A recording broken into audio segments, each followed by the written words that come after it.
Hello students, आज के video lecture में हम पढ़ने जा रहे हैं क्वेश्चन नंबर 7 और क्वेश्चन नंबर 7 में हम पढ़ेंगे आज रैम और कैश मेमोरी के बारे में। ठीक है, ये एक इम्पॉर्टेंट क्वेश्चन है और देखिए ये आपका जो है जुलाई 2021 में पूछा भी गया है। ठीक है, लेकिन इसके पहले स्टूडेंट्स आपको मेमोरी के बारे में थोड़ा जानना जरूरी है कि प्राइमरी मेमोरी क्या होती है, सेकेंडरी मेमोरी क्या होती है। ठीक है, तो उसके लिए आप मेरी प्लेलिस्ट में चले जाइएगा जो IT tools and network basics के नाम की ही प्लेलिस्ट है।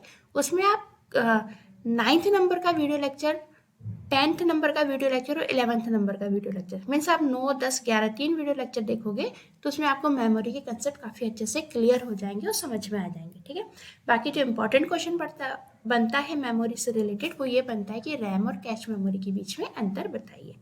ठीक है, तो चलिए आइए हम ये जानते हैं कि क्या अंतर होता है मेन मेमोरी और कैश मेमोरी में। तो सबसे पहला अंतर जो हम शुरू करते हैं वो करते हैं डेफिनेशन से। दोनों की डेफिनेशन हम यहाँ पर देख लेते हैं कि दोनों क्या होता है।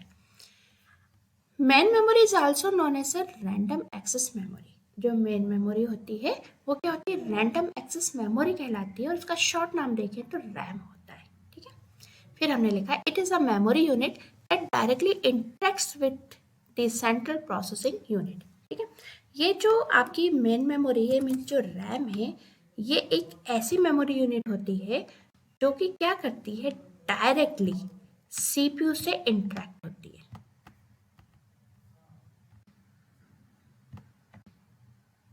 ठीक है, मीन्स CPU को डाटा चाहिए होता है तो डायरेक्टली वो रैम से ही लेता है। ठीक है, और कोई भी डाटा जिस पे काम होना है वो सबसे पहले रैम के अंदर ही आके क्या होता है, सॉरी वो डाटा सबसे पहले रैम के अंदर ही आके लोड होता है। सपोज आपको ABC नाम की कोई फाइल ओपन करानी है तो ABC नाम की फाइल सपोज BCD जिस भी लोकेशन पर रखी होगी, सबसे पहले सर्च की जाएगी कि किस लोकेशन पे वो फाइल है। फिर जो डाटा है या जब जैसे उसे फाइल मिलती है ABC जिस भी लोकेशन पे रखी थी, पता चल जाएगा उसको किस लोकेशन पे फाइल है। तो यहाँ से डाटा कहाँ जाता है, सबसे पहले रैम में आता है, फिर रैम से वो जो डाटा है वो डायरेक्टली CPU के पास पहुंचता है। अब यहाँ पे जो रैम है उसने कितना काम किया है ना, ये जो CPU उसने भी कितना सारा काम किया। सबसे पहले आपको जिस भी फाइल को ओपन कराना है तो सबसे पहले वो फाइल सर्च की गई, सर्च करने के बाद उस फाइल को रैम में लोड किया गया, फिर रैम से उस फाइल को CPU ने डायरेक्ट क्या किया, एक्सेस किया। ठीक है, ये काम तो हो गया मेन मेमोरी का। अब सपोज आपने कंप्यूटर बंद कर दिया, अब दोबारा से आपको ABC फाइल सर्च करनी है तो आप क्या करोगे, फिर से सेम प्रोसेस होगी। पहले सर्चिंग होगी कि भाई ABC नाम की फाइल कहाँ रखी हुई है, कंप्यूटर को पता चल गया, प्रोसेसर को पता चल गया कि पर्टिकुलर या E लोकेशन पे या D लोकेशन पे, वहां से फिर उसका डाटा रैम के अंदर आया, फिर रैम से CPU में एक्सेस हुआ। ठीक है, तो जो फाइलें पहले सर्च की जा रही है फिर वो फाइल कहाँ आ रही है, रैम के अंदर आ रही है और फिर वो CPU के द्वारा एक्सेस की जा रही है। ठीक है, अब यहाँ पे थोड़ा सा काम तो बढ़ रहा है। ठीक है, अब इस काम को सरल बनाने के लिए कौन आया, कैश मेमोरी आई। ठीक है, कैश मेमोरी में क्या लिखा है हम पढ़ लेते हैं। Cache memory is used to store frequently access data in order to quickly access the data whenever it is required. अब यहाँ पे ये जो काम हो रहा था इसमें मान लीजिए कैश मेमोरी नहीं थी, तब तो क्या हो रहा था, बार बार सर्चिंग हो रही थी, बार बार डाटा स्टोर हो रहा था और फिर वो CPU से एक्सेस करता था।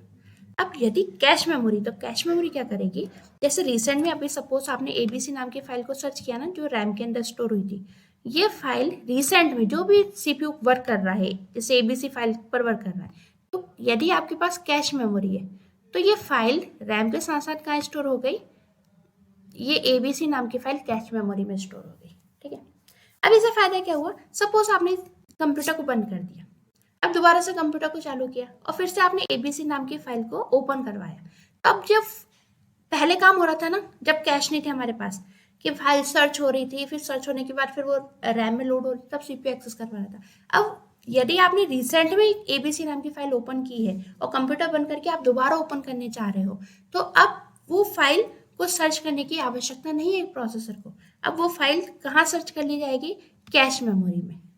ठीक है, तो अब जो CPU है यानी जो भी फाइल ओपन करवाएगा वो कहाँ से करवाएगा, वो कैश मेमोरी के द्वारा करवा लेगा। यानी अब प्रोसेसर को जरूरत नहीं है कि वो इधर उधर जाए ABC नाम की फाइल को सर्च करे, यदि उसने अभी रिसेंट में सर्च करी हुई है और कैश के अंदर स्टोर है तो CPU सबसे पहले उस फाइल को कैश के अंदर ही ढूंढता है। ठीक है, यानी सीधा से समझ लीजिए CPU सबसे पहले कैश मेमोरी के पास जाता है, यदि उसके पास वो फाइल मिल जाती है जो यूजर ने बोली ओपन करने की, तो CPU कैश मेमोरी से उस फाइल को उठा लेता है। अदरवाइज कैश में नहीं मिलती तो फिर उसको पुराना जो काम था कि भाई वो सर्च करेगा, सर्च करके रैम के अंदर लाएगा, वो कार्य करता है। ठीक है, तो यहाँ पे सीधी सी बात ये हुई कि भाई जो कैश मेमोरी वो क्या करती है, रिसेंट में जो भी डाटा ओपन हुआ है या जिस भी डाटा पे वर्क किया गया है या जो भी डाटा एक्सेस किया गया है वो रिसेंटली डाटा कैश के अंदर स्टोर हो जाता है। उससे फायदा ये हो जाता है कि प्रोसेसर को काम नहीं करना पड़ता, बार बार किसी फाइल को सर्च नहीं करना पड़ता, वो डायरेक्टली कैश से ही उस फाइल को उठा लेता है। अब हम आगे बढ़ते हैं तो और डिफरेंसेस देख लेते हैं। यहाँ पे सेकंड डिफरेंस आता है प्रॉक्सिमिटी विद सीपीयू, यानी सीपीयू से मेन मेमोरी और कैश मेमोरी कितनी कितनी दूर होती है। यहाँ पे हम इसका अंतर देख रहे हैं। तो जो मेन मेमोरी है कंपैरेटिवली फार, यानी जो रैम है वो सीपीयू से दूर होती है, बट जो कैश मेमोरी होती है वो सीपीयू के से क्या होती है, करीब होती है। यानी अगर आप रैम से तुलना करें तो रैम तो तुलनात्मक दूर होती है, यानी सीपीयू से दूर होती है, बट उसकी अपेक्षा जो कैश मेमोरी है वो सीपीयू के नज़दीक होती है। फिर हम यहाँ पे स्पीड की बात कर लें तो जो स्पीड है वो मेन मेमोरी की क्या होती है, स्लो होती है, यानी जो रैम है वो स्लो काम करता है, बट जो कैश मेमोरी है वो फास्ट काम करती है। कैपेसिटी की बात कर लें तो मेन मेमोरी की कैपेसिटी लार्जर, यानी ज़्यादा कैपेसिटी होती है मेन मेमोरी में डाटा को स्टोर करने की, बट इसकी तुलना में जो कैश मेमोरी है इसमें डाटा को स्टोर करने की जो क्षमता है वो कम होती है। ठीक है, तो ये थे आपके main differences. Okay, I hope आपको समझ में आए होंगे। बहुत ही छोटा सा लेक्चर था। ओके फ्रेंड्स, बाय बाय, सब मिलते हैं नेक्स्ट वीडियो लेक्चर में।